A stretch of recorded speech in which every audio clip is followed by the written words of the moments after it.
ابھی 3-4 دن پہلے کویت کے سب سے امیر ترین آدمی کا انتقال ہوا جن کا نام نصیر الخرافی ہے۔ آج نصیر الخرافی کے وکیل نے وصیت نامہ دکھا کر پوری دنیا کو حیران کر دیا۔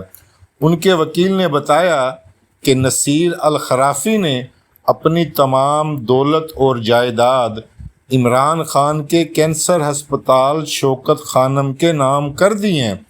کویتی میڈیا کے مطابق اس وقت نصیر الخرافی کے ذاتی بینک اکاؤنٹ میں $12 بلین کی رقم موجود ہے، جبکہ ان کی ملکیت میں 33 تیل کے کنویں، 50 لگژری ہوٹل، زین میں 75% سے زائد شیئر اس کے علاوہ ہیں، اور Kuwait, Malaysia, Dubai, France, Italy, London میں 20 سے زائد ٹاور بھی موجود ہیں جو انہوں نے تمام کے تمام شوکت خانم کینسر ہسپتال کے نام کر دیے ہیں۔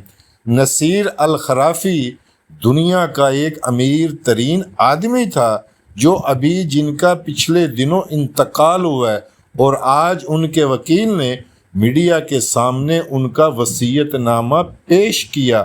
آگے دیکھتے ہیں اس کے بارے میں مزید کیا تفصیلات سامنے آتی ہیں۔